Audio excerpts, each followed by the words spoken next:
Olá, minhas irmãs, meus irmãos da ABPM. É um prazer novamente estar aqui com vocês virtualmente. Estarei presencialmente também na casa.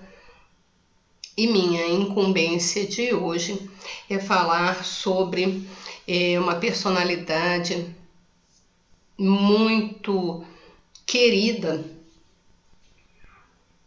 da humanidade, que é Francisco de Assis, que não está restrito somente, conhecidíssimo no catolicismo, mas essa personalidade avançou, extrapolou os muros circunscritos da religião católica, devido o seu amor, a sua dedicação, a sua pureza, a sua singeleza, a sua peculiaridade. Ele foi um gigante, chamado o pobrezinho de Assis, mas na verdade ele era um gigante, com um coração cheio de amor, com uma mente disposta a modificar aquilo que estava se deteriorando com relação ao cristianismo. Francisco de Assis, que não nasceu Francisco,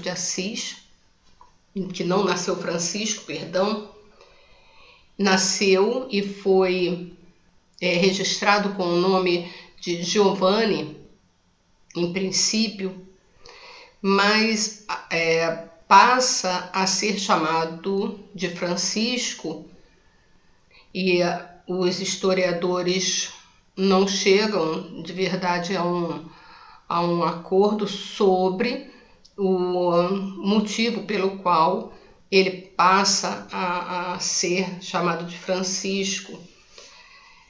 Alguns dizem que tem relação com o seu próprio gosto pelas coisas francesas, pela língua francesa, pela história francesa. Outros já dizem que tem a ver com uma homenagem que o pai fez à nacionalidade de sua mãe, que também não se comprova se a mãe era ou não de nacionalidade francesa. Outros dizem que o pai, comerciante burguês, bem-sucedido com negócios também na França, fez uma viagem à França e passa então a chamar o menino Giovanni de Francisco em português. Muito bem. É o nome pelo qual nós vamos conhecer essa personalidade. É o nome que ficou registrado para o mundo. O Francisco de Assis, que nasceu em Assis, que morava em Assis, filho de comerciante bem-sucedido, um empresário que fabricava tecidos, um jovenzinho que vivia como os jovens de sua época. Gostava de se relacionar bem com os colegas, com os amigos, era bastante popular e gostava de viver a vida social, gostava de se arrumar bem, segundo o que nos passam as fontes históricas. Vivia em festas, gostava de moda, mas tinha um coração não tão fútil, um coração mais inquieto, um coração que já se preocupava com algumas questões diferentes e já tinha uma inquietude no seu ser, que ele não sabia direito dizer o porquê daquela inquietude, mas ela existia. de boa índole, um rapaz de boa índole. Assim era Francisco. E durante essa juventude, durante a adolescência, ele muito popular, tinha os seus sonhos e foi muito envolvido pelos romances de cavalaria, todos eles escritos em língua francesa, com aquelas histórias de guerra, heróis, cavaleiros, e ele gostava muito, gostava bastante, e tinha um sonho, um desejo de estar vivenciando essas aventuras cavalheirescas também, e passa a direcionar o seu objetivo para isso, se envolver com essas questões, se alistar, ir para uma batalha, defender uma causa nobre, e assim ele faz. Assim ele consegue, né? Esse jovenzinho que lá naquele momento da sua adolescência, que tem uma adolescência sem preocupações, uma adolescência abastada, ele passa por essas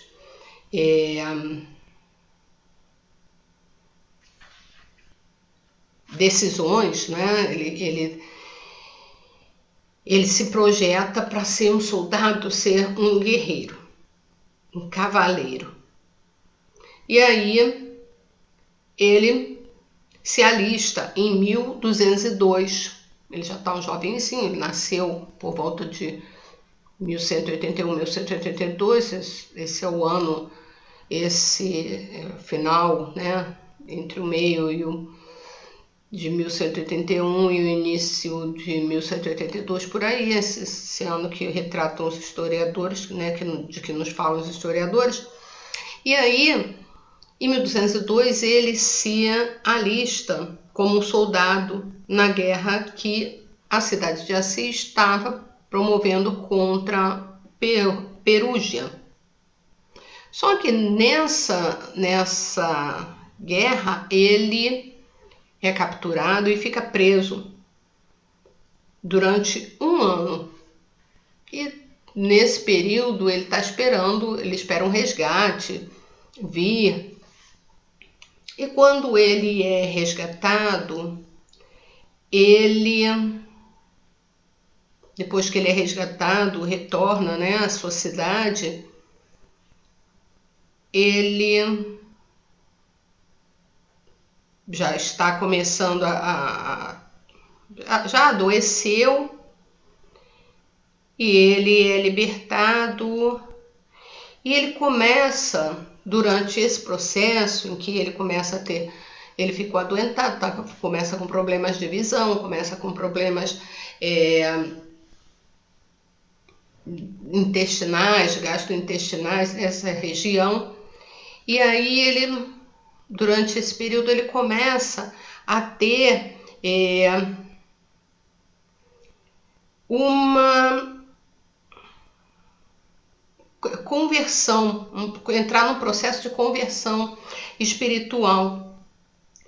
E aí ele vai, pouco a pouco, começando a se afastar daquele modo de vida que ele tinha. Ele começa a ficar um pouco mais reflexivo, um pouco mais introspectivo. E ele tem momentos de hesitação. Ainda assim, ele não sabe, é jovem, ainda não sabe muito bem o que ele quer, mas ele é inquieto, ele sabe que tem alguma coisa de diferente, seu coração é inquieto.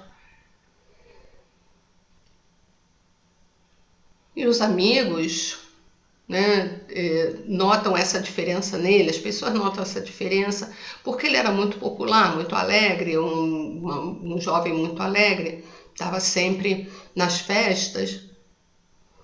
E aí tem um momento em que ele recebe uma homenagem, ele é eleito num festival folclórico, popular. Ele é eleito como alguma coisa como o rei da juventude, uma coisa assim. E ao invés dele, que aquele momento seria uma consequência após ele ser eleito, ele se preparar para casar. Mas ele se recolhe, ele se retira junto com um amigo, vai para uma caverna e diz a esse amigo e revela para esse amigo essa inquietação que ele está sentindo e a vontade que ele tem de se casar sim, mas se casar com a religião. Ele não quer se casar, ele tem uma outra vontade. E aí, ainda nesses momentos de hesitação que ele está vivendo, ele está aqui e está lá, ele se alista outra vez, vai para outra guerra, vive um outro momento de preocupação com isso, querer se alistar, querer entrar numa batalha. E ele passa por vários momentos e esses momentos eles são definitivos para ele, são marcantes mesmo. São episódios que acontecem na vida dele que marcam definitivamente a sua mudança. Momentos em que ele está refletindo e, por exemplo, ele tem um encontro com um leproso, que era a palavra usada. Ele está passeando e sozinho ele encontra com esse homem todo ferido e deformado, e ele tinha horror a essas pessoas, ele tinha medo do contágio, ele tinha nojo. E aí ele encontra com esse homem e uma força muito maior que ele faz que ele desça do cavalo. Estava frio, ele vê o homem assim em andrajos e ele desce do cavalo, tira sua capa e envolve o homem nessa capa.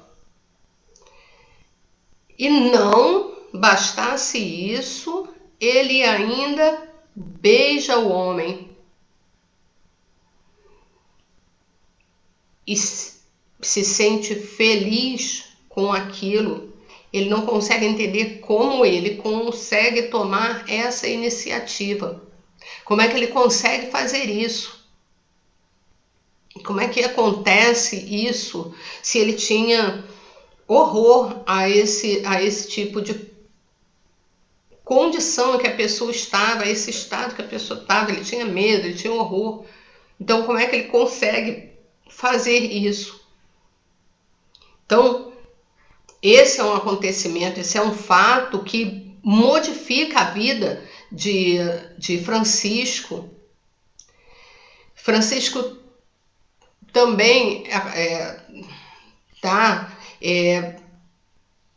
para ir para uma batalha e em determinado momento ele não consegue ir, ele está assim como que chateado porque não está conseguindo ir para a batalha, mas ele ouve uma voz, que ele diz que é a voz do Senhor. E aí ele diz assim, essa voz diz para ele, a quem você acha que deve servir? A quem é melhor servir? Ao Senhor ou ao servo? E aí ele diz, ao Senhor, é claro. E aí a voz pergunta para ele, então por que você se alistou nas fileiras do servo? E ele não consegue entender por que a voz falou isso para ele. Ele não consegue entender essa mensagem. Aí ele pergunta, o que você quer que eu faça então? O que o senhor quer que eu faça? A voz diz para ele, volta para Assis, você vai entender o que foi dito, para você entender o que foi dito e você entender o que é preciso que você faça. E aí, esses momentos que são marcantes na vida de Francisco vão começar a abrir o caminho do entendimento do que realmente ele quer, de como realmente ele quer viver, e o que ele precisa para viver. Há também um outro momento em que Francisco se encontra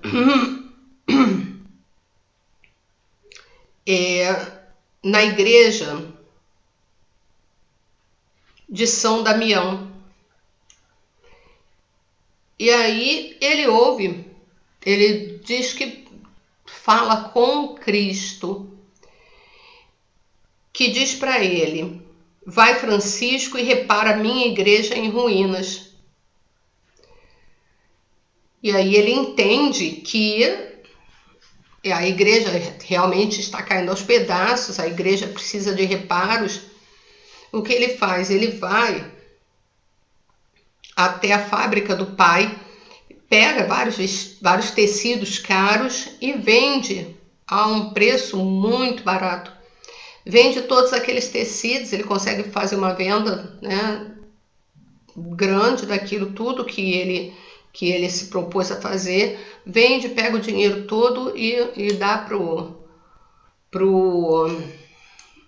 religioso, pro responsável pela igreja, para que a construção, para que consiga fazer a reforma na igreja. Quando o pai sabe disso, o pai fica furioso com ele. Por que é que ele tomou essa decisão? Né? Por que ele tinha que fazer isso? Por que ele tinha que usar o dinheiro da família? Ele estava gastando o dinheiro da família, ele estava ficando louco. E aí ele vai e reclama com o filho, ele briga com o filho. E o Francisco coloca para as pessoas que ele que já tinham, já durante vários momentos, já ridicularizavam, porque em vários outros momentos, Francisco, quando sentia muitas vezes aquela presença espiritual do bem próximo a ele, ele sentia aqueles arroubos, ele se manifestava na frente das pessoas e as pessoas o ridicularizavam, achando que ele estava ficando louco. E aí, mais uma vez, as pessoas acham isso dele. E aí, nesse episódio,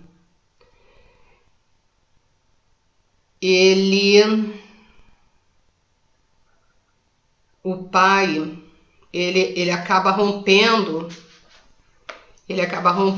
com o pai e decide de fato o que ele quer para a vida dele. Então ele vai e, num ato despojamento total. Ele se desfaz de tudo, tira toda a sua roupa,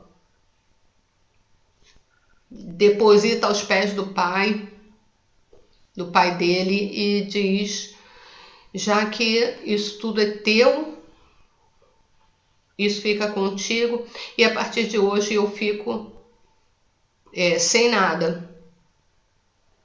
E aí ele conta com a simpatia do bispo da cidade, que vai passar a protegê-lo e vai passar a ser o protetor durante o restante de sua vida. E assim, Francisco começa essa vida, essa vivência no catolicismo, só que uma vivência diferente. Só que é uma vivência bem diferente. Ele, já que deixou todas as regalias que ele tinha da família burguesa, ele quer viver essa vida simples. Ele resgata a vida simples dos primeiros cristãos, começa a resgatar a vida simples dos primeiros discípulos do Cristo. E chama muita atenção quando ele ouve a pregação do sermão que Jesus faz para os 12 discípulos, que está em Mateus. Ele ouve essa pregação e aí ele fica muito reflexivo a partir dessa pregação. Na parte onde o Evangelho de Mateus, que nós temos aqui, sermão para os 12 discípulos, que diz assim: convocando seus 12 discípulos, deu-lhes autoridade sobre espíritos impuros a fim de expulsá-los e curar toda doença e toda enfermidade. E aí, esse é o capítulo 10, versículo 1. E aí, mais adiante, ele diz assim, no capítulo 10, versículo 6. Ide, de preferência, as ovelhas perdidas da casa de Israel, indo proclamai dizendo: está próximo o reino dos céus. Curai enfermos, erguei mortos, purificai leprosos, expulsai demônios. De graça recebestes, de graça dai. Não adquirais ouro, nem prata, nem cobre para vossos cintos, nem alforje para o caminho, nem 2 túnicas, nem sandálias, nem cajado, pois o trabalhador é digno de seu alimento. Em qualquer cidade ou aldeia em que entrardes, examinai quem nela é digno e permanecei ali até sairdes. Ao entrardes na casa, saudai-a, e se a casa for digna, venha sobre ela a vossa paz. Se, porém, não for digna, retorne vossa paz para vós. Esse é um trecho, fomos do versículo, do capítulo 10, versículo 6 até o versículo 12. Isso impressionou, de fato, Francisco, que, muito reflexivo sobre esse assunto, começa a pensar como é que ele vai vivenciar essa vida religiosa que ele quer viver. Como é que ele vai vivenciar isso? De que forma? Ele quer vivenciar dessa forma aqui, dessa forma primitiva, dessa forma mais simples possível, da forma genuína. Então, ele começa a trabalhar nesse sentido. Então, esse é o Francisco que vai vivenciar essa experiência maravilhosa, entendendo que o cristianismo é puro e simples, que ele não se retardará por se fixar na busca dos bens materiais, que era o que acontecia, que estava acontecendo na igreja, na Santa Igreja. E Francisco não queria isso. Ele queria algo diferente. Então, essa inquietação que estava no coração do jovem Francisco desde sempre era essa inquietação da mudança. Era dessa busca. O irmão Sol, né, que veio para colocar o calor do amor na sua vivência religiosa. E aí, ele na realidade não tinha uma intenção, parece, de fundar uma ordem. Era simplesmente viver uma vida. Mas e aí precisava, dentro para viver uma vida religiosa e ter uma comunidade religiosa, era preciso obedecer a determinadas regras, determinados preceitos.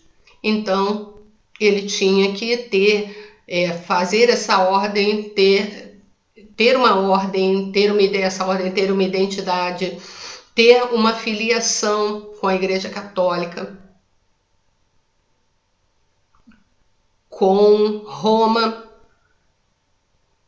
tanto que ele viaja a Roma para mostrar a sua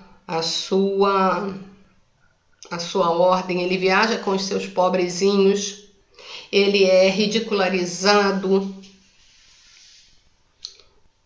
quando chega a Roma, e aí, mas mesmo assim ele se mantém firme e forte no seu propósito. E o seu trabalho é reconhecido por quê? Por conta da sua autoridade moral. E quanto à autoridade moral, não havia como questionar. Então, por mais que houvesse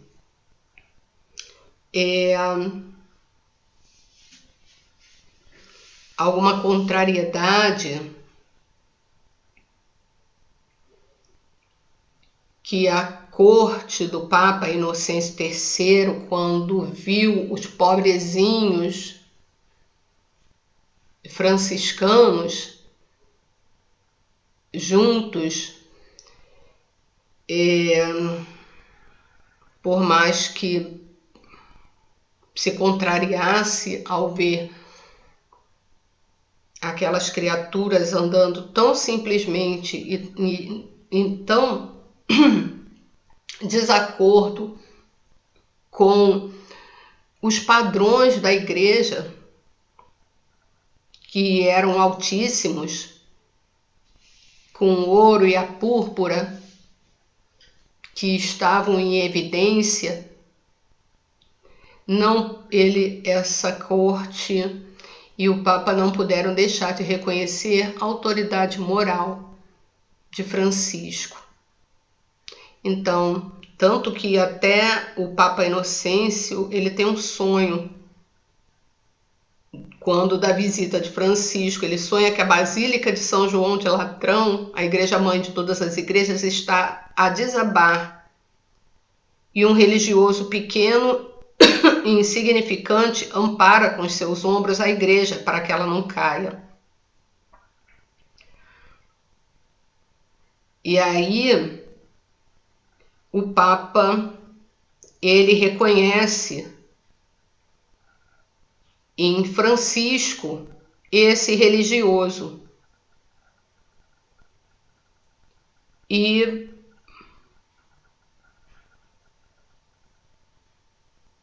ele atende a alguns dos apelos de Francisco, né, que vai até lá, não atende o pedido de Francisco e dos franciscanos que vão requisitar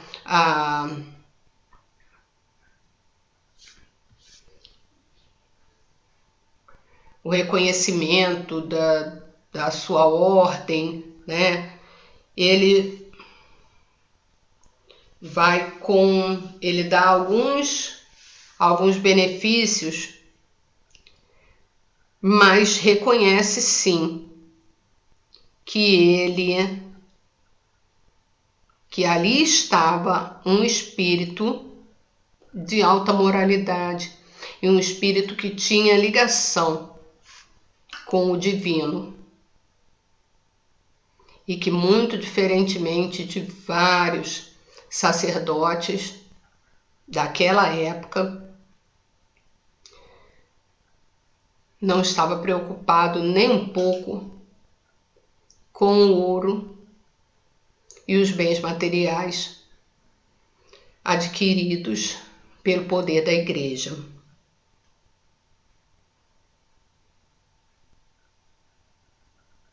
Então, esse pobrezinho de Assis, na verdade,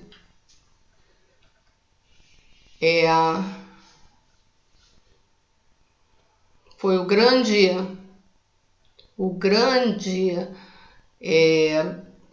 rico em amor, rico em entendimento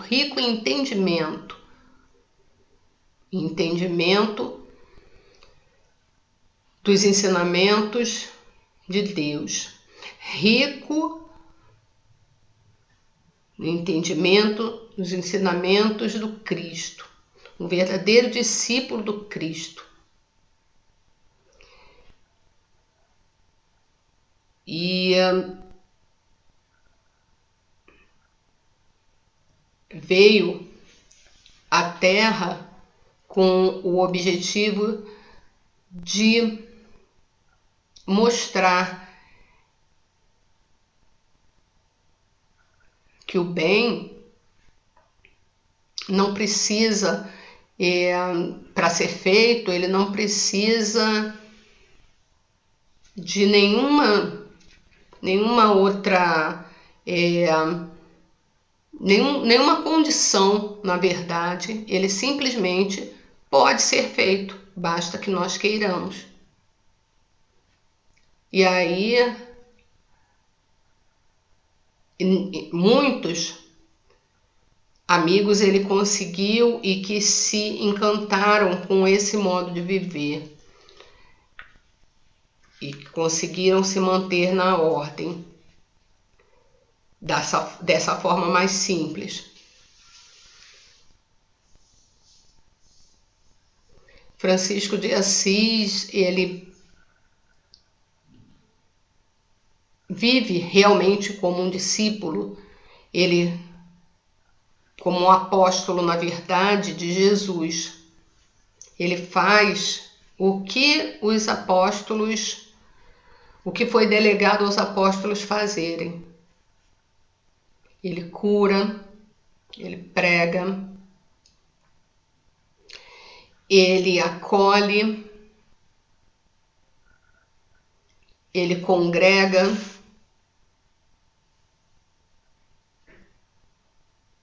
então ele assiste, ele faz exatamente tudo aquilo que os apóstolos fizeram e vive exatamente o seu voto de pobreza, louvando todo dia a natureza, os animais, as plantas. Ele vive em eterno, né, em constante estado de louvor. Ele louva a criação o tempo todo.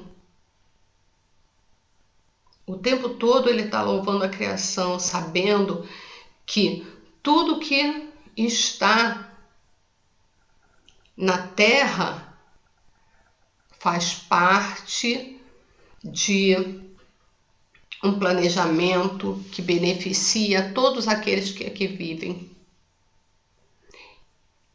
E que tudo vive, faz parte de um ciclo, né? E que tudo vive, tudo convive e tudo se harmoniza. Então, que o homem vive, que o ambiente do homem não prescinde da natureza, do restante da natureza. E que aí o homem deve louvar e agradecer a tudo que existe no seu entorno. Francisco de Assis é essa expressão maravilhosa de amor, de caridade, de entrega, de saber ouvir, daquele que escuta, né? Escuta o que Deus tem para falar e o que Ele fala ao nosso coração. Ele exemplifica isso para a gente. Então,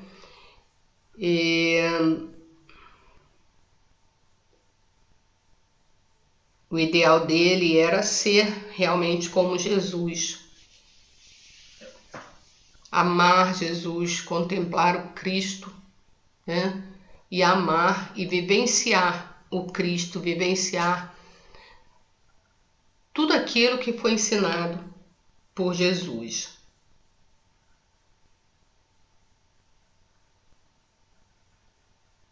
E essa primeira bem-aventurança do Sermão da Montanha, bem-aventurados os pobres de espírito, porque deles é o reino do céu, encontrou em Francisco, né,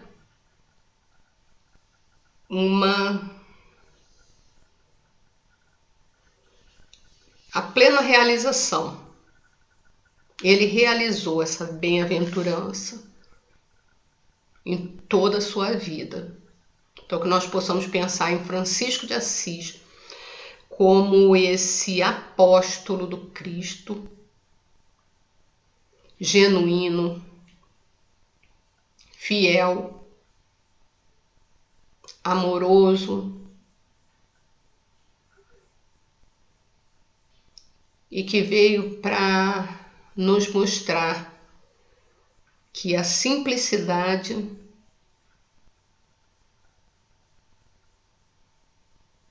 é a base do amor que Cristo nos ensinou. E é disso que nós precisamos. Então, minhas irmãs, meus irmãos da BBM, mais uma vez eu agradeço o convite e a oportunidade de estar mais uma vez reunida com vocês. Um grande abraço a todos.